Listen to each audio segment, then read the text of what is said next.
I've never drank coffee in my life, and yet I've lived and managed to reach 46. So yeah, it's possible.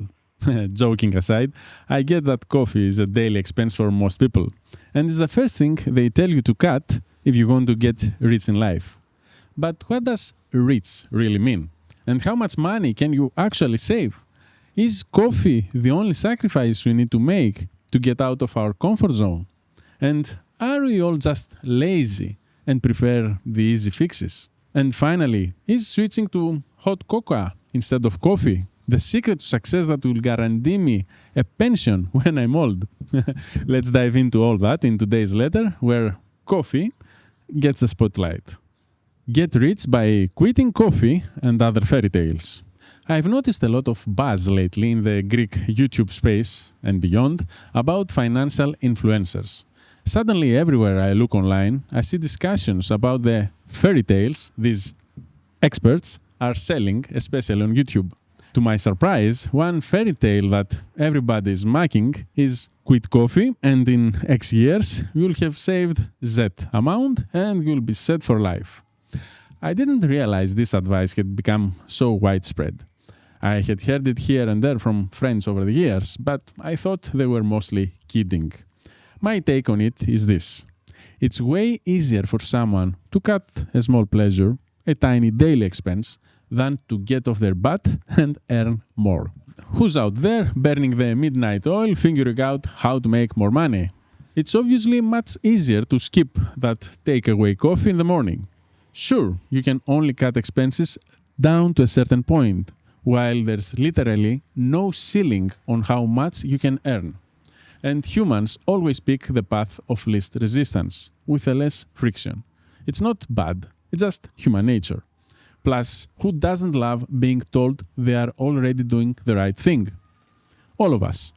That's why people love the quit coffee and get rich fairy tale, because it validates the easy choice they have already made. At least, that's what I think. How much spendthrift can you be when you still live with your parents?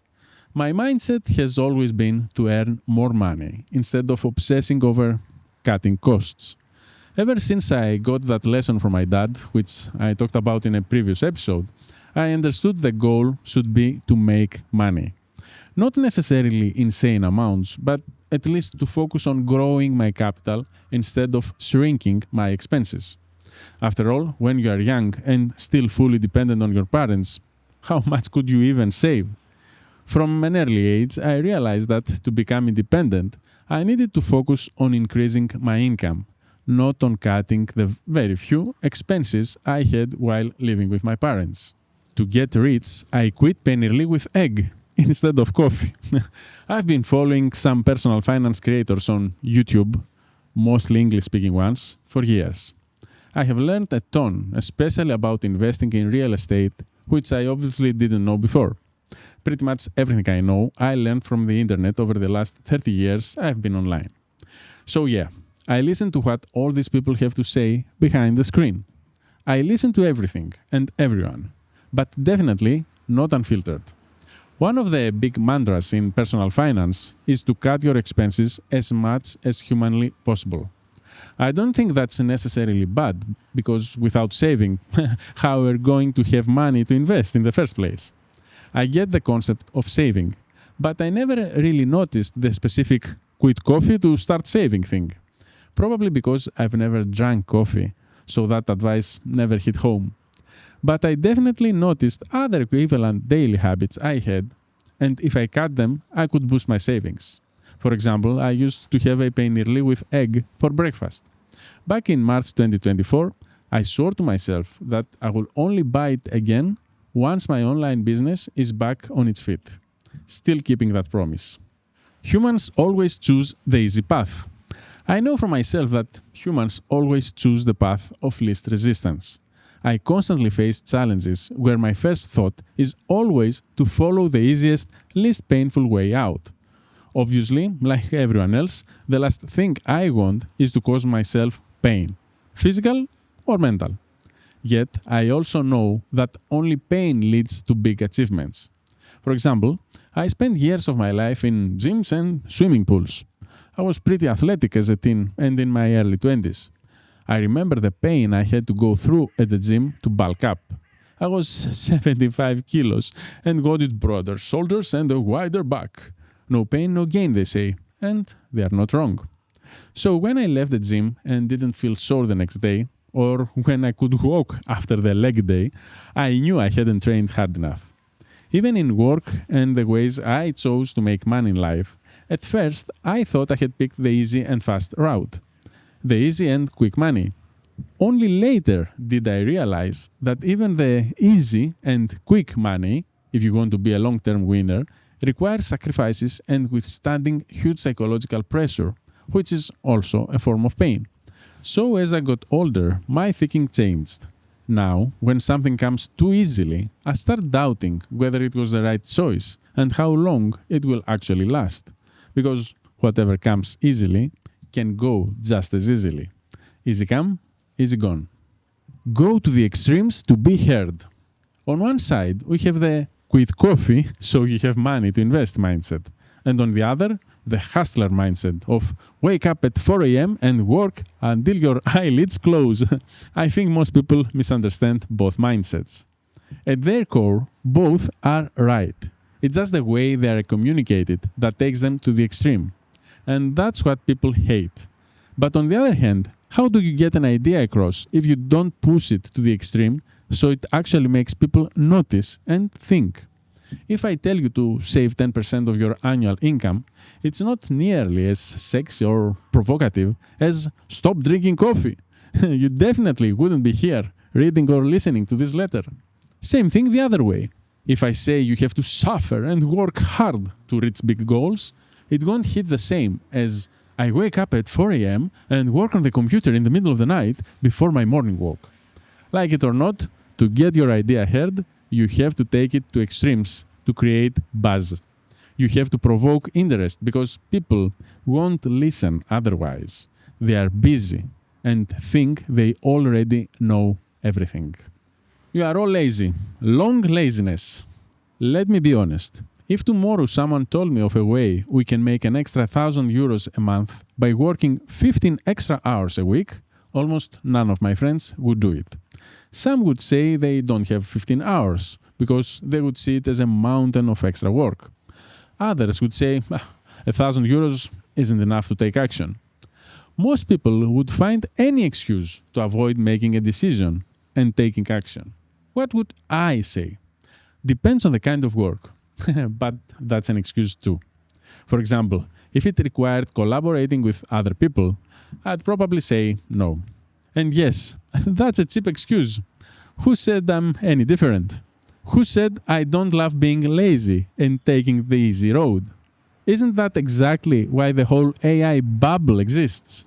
Because AI will make us even lazier and push us further toward easy and quick solutions. Another key thing for me would be scalability. Could those 1,000 euros become 2,000 or 3,000 after a few months? Or could I outsource the work to someone cheaper and still make a profit? The actual hours or money aren't the main issue for me. Just look at me, recording this podcast and writing this newsletter, easily spending more than 15 hours a week and not making a single euro yet. That says a lot about my mindset. I'm doing it because I believe this project can eventually make way more than 1,000 euros. And I wouldn't mind putting in way more than 15 hours because I truly love it. There's no max on what you can achieve. Over the last years, my income has dropped at least 75%. I had to react fast. One tactic was to cut family expenses as much as possible. Even though I already knew it, I saw with my own eyes how hard it is to keep cutting once you reach a certain point. How much less food can you eat? How many more supermarket deals can you hand?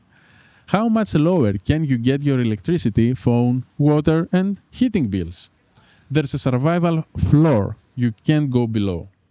Of course, that also lowered our quality of life, though my wife says that she hasn't noticed. Nice. An older entrepreneur friend told me that to avoid this trap, he always kept family and personal expenses steady, even when income skyrocketed. So when the crash came, they could keep living exactly the same way without feeling it. My businesses and all the success stories I've read over the years have proven to me that there really is no ceiling on earnings.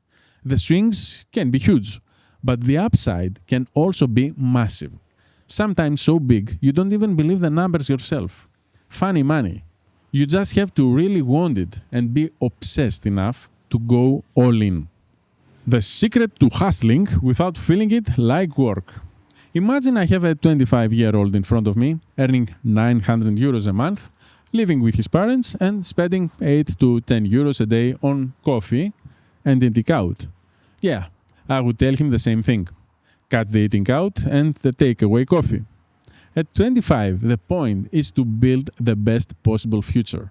Coffee and eating out is the easy, enjoyable way to live. But it's still early for you to enjoy life. The bill for that comfort always comes later, and then it's too late. It's definitely harder to do at my age what I could have done at 25.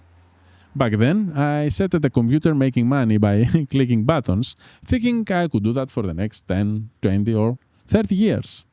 The same entrepreneur who told me to keep lifestyle steady also told the 25-year-old me, "You know, Jim, what you are doing now, at 40, your body won't be able to keep up. You won't be able to do this." That's nonsense, I thought. Of course, I didn't believe him. At 25, you think you are unbeatable, especially if you have already had a couple of wins. No way. If I know I can make money, why wouldn't I keep sitting at the computer? Needless to say, he was 100% right. So yes, at 25, especially living with my parents, it was pointless to blow 300 euros a month eating out when my family already fed me. My job back then was to grind and find ways to set myself up for a much easier and comfortable future. Call it hustling if you want. I don't care about labels. Even at 46 now, I have zero problem hustling because I absolutely love what I do. And that's the whole secret. Success requires bigger sacrifices than quitting coffee.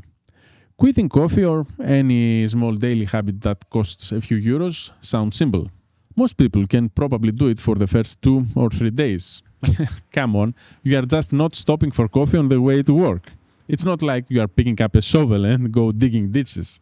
Then you'll hear the finance YouTubers praising you, telling you you are doing the right thing and that the easy choice is the correct one. But when you see you've only saved 10 euros and the doubts creep in about whether it even matters, chances are you'll slide right back into the old routine. So what did you accomplish? A big fat nothing. It's exactly like diets that start on Monday after a weekend with an all-you-can-eat buffet. Easy to say, brutally hard to do. The easy solution is rarely the best one. So let me tell you what I actually did 20 years ago. Between 25 and 30, my absolute goal was to make as much money as humanly possible. Everything I did back then was active income. The more I worked, the more I earned. I knew exactly how much every extra hour added to my account long term. I ended up working 16-hour days sometimes, even weekends, until I dropped. When I felt my performance slipping, I would take a short break and keep going, or stop for the day. Basically, as long as I felt 100%, I worked. Meanwhile, friends got their first 9-to-5 jobs, worked 8 hours, and had weekends free. They would call me like sirens trying to lure Ulysses out for dinner, drinks, and whatever. "Nah, can't, I've got work," was my answer 99% of the time. That way, I not only kept earning more, but I also kept my expenses minimal, because I barely went out. And the fact that I loved what I was doing obviously helped a ton. Plus, I could see the payoff. It made a whole lot of sense. But once in a while, I'd go out. Not when I felt guilty of ghosting them so many times, only when I had crashed the whole week and felt I deserved a reward. "Nice job, Jim. You killed it 5 days straight. Go out tonight, but keep it moderate," I would tell myself on a Friday. It was usually a Friday evening because the casino got crowded and I couldn't play blackjack in peace compared to weekdays. Or after 11 p.m. on Friday, when the UK horse races were over and there was no more betting volume and liquidity. Basically, the only time I considered spending money was when the money-making opportunity was gone for the day. And even then, I wasn't a spendthrift. I didn't go to fancy restaurants and I would barely nurse the drink, mostly just to have something in my hand, as I never liked alcohol. That's how I think today too. Every hour can turn into a work hour and everything we do can become an opportunity, like documenting life on YouTube. The line between easy and hard choices is blurrier now, but I still think the same way. If what I'm doing right now costs me money, how can I flip it so it makes me money? Thankfully, the internet gives us plenty of ways. All I have to do is pick the hard road instead of the easy road of enjoying the cocoa drink with the family and film a video right then instead of being fully present with my people. Quickly post something on social while everyone else is having fun. Brainstorm podcast ideas while driving and keep my eyes open for opportunities instead of small talk. Anything that requires extra effort or sacrifice is the hard choice, but it's also the only choice that actually has a chance of paying off. A number on a screen doesn't automatically make you rich. Has anyone actually gotten rich by quitting coffee? I don't know a single person. Has anyone gotten rich by earning more? I'm pretty sure the answer is yes. But it also depends on what we mean by rich. Is there a specific number, or is it all in our heads, and no matter how much we make, we'll always want more, ending up like hamsters on a wheel? Personally, I have a number. Well, actually I have two. The first is the number that would let me retire when I need to. Easy to calculate because I keep a budget and track every expense for the last 10 years. So I multiply my annual spending by 25. If I can live on 10k euros a year, I need 250k. If I need 20k euros to keep my standard of living, I need $500,000. Invested at 7%, I can safely withdraw 4% forever, and the remaining 3% covers inflation, so my nest egg never loses purchasing power. Would I consider myself rich then? No. Someone else might, but for me, it just means I can live off my money no matter what happens. That alone removes a huge amount of stress. The second number is way bigger. It's you money. The amount where you can literally say I don't care to anyone about anything. It's a 7-figure number plus a paid-off house with no rent or mortgage. Would I be considered rich then? Well, most people would say yes. But even then, a few would say no, because for some people, being rich has nothing to do with money. A shepherd with his animals, taking care of his land far from the city noise, living in nature. He can be rich too. And I bet he doesn't need to quit coffee or follow personal finance rules to feel fulfilled. At this point, I need to tell you that you are listening or watching on YouTube a voice letter from Greece, the audiobook version of my newsletter that I send to my blog subscribers. Since reading is faster than listening to my awful accent, consider subscribing to receive the transcript of this letter in your inbox a few hours before it goes live on YouTube and podcast platforms. The real reason to quit coffee. Personally, I think it's good to quit coffee.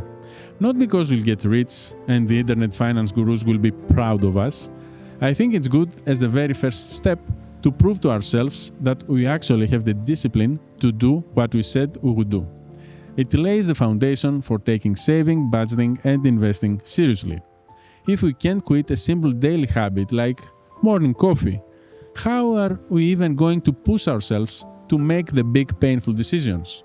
How will we convince ourselves to take the hard road, to choose pain, and stop hiding in the comfort zone forever?